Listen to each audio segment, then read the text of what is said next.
Hi, I'm John, I'm from Lightyears Media, and we've created this video to get you ready and prepared, but most importantly, comfortable and confident to speak on a Zoom webinar. So here's a brief breakdown of what we're going to run through in this video.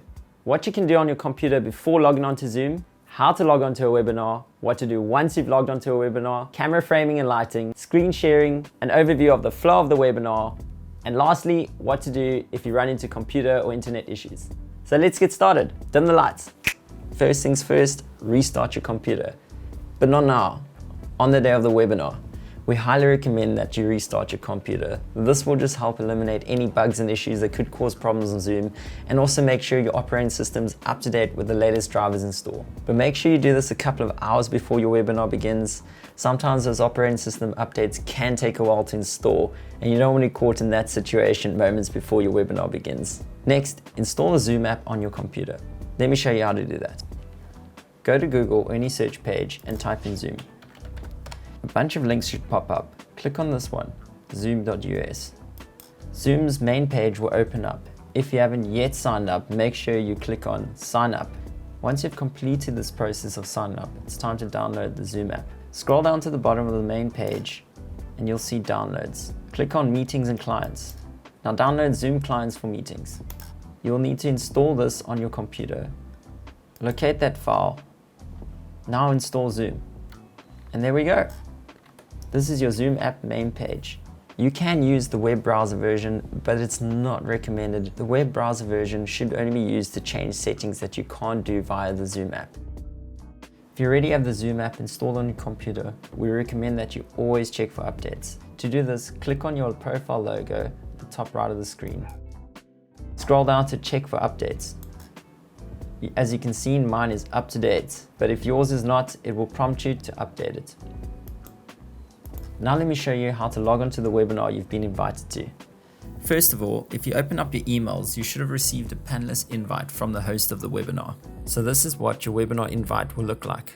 Always make sure before logging on that is the right webinar you are joining. Take note that if you are speaking, it should always start with panelist. If you scroll down, you'll see click here to join. As you click on that, you'll be prompted with Open Zoom Meetings. Click on this. This will open Zoom via the app. And there we go, we're in. All right, at the bottom, you'll see a few important functions and features. There's the mute and unmute. There's the stop video and start video. If you see an icon that looks like a headset over your mute, click on it, and that will prompt you with a message to join Zoom with computer audio. Click on that. In the middle, you'll see participants. Click on that and a window will appear, and in here you'll be able to see all the panelists that have logged on at the moment. If you'd like to change your name, this is how you do it. Simply hover your mouse over your name, click More, Rename, and there we go. To the right of that, we have chat. This is a really helpful feature. Once the webinar begins, we'll be able to communicate with each other directly over chat. If you're in Zoom and happen to have minimized your screen, don't worry, you haven't logged out. There should be a video thumbnail somewhere on the screen. Find it and click Exit Minimize Video. And there we go, you're back. Okay, since we're not going to be talking to an audience directly, we need to keep their attention as much as possible. On a digital platform, it is really easy to lose people's focus and attention. Camera framing and lighting has a huge role to play in keeping the audience's attention while you're talking and trying to communicate a message to them. So let me show you a few things about framing your camera. I know a lot of you don't bother too much about this, but it really goes a long way in helping us put out a valuable production. Again, as I mentioned, there will be an audience watching you over a digital platform for 20 minutes plus, and we want to try and keep their concentration for as long as possible. So let me show you some bad examples of camera framing. First of all, there's just the appearing head at the bottom. This is common because a lot of you are talking from laptops and the screen is tilted down, so it doesn't make for great viewing over 20 minutes. Let's please not have framing with your head down right at the bottom.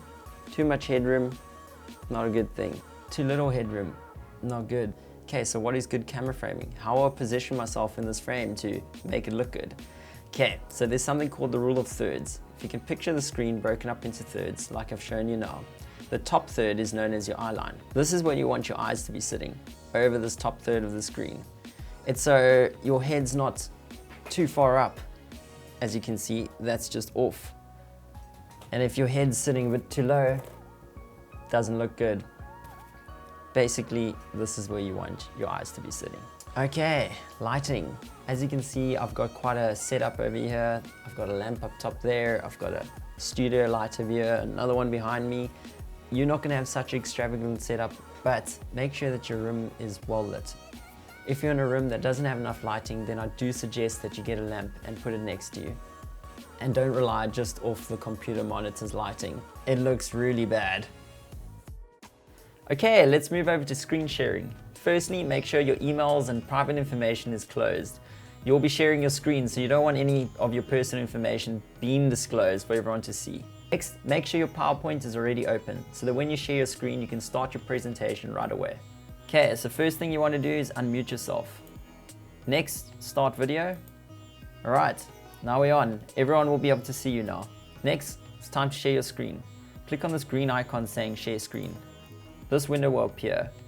Screen 1 will be automatically selected. Go to the blue icon over here and click share.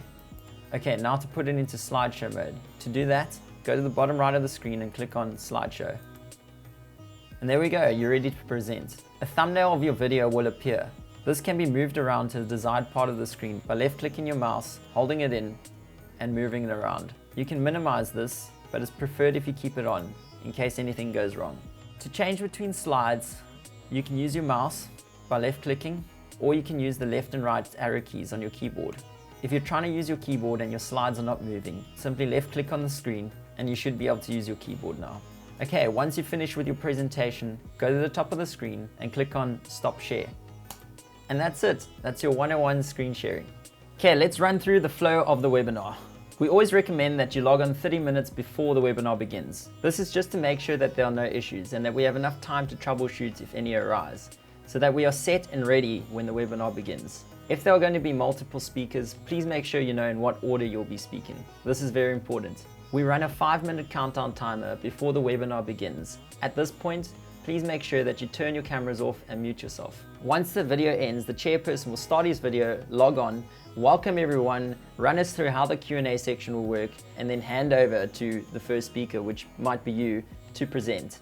Only at this point should you turn on your video, unmute yourself, and start screen sharing. If there are multiple speakers, the Q&A section can either be at the end of your presentation or right at the end once everyone has spoken.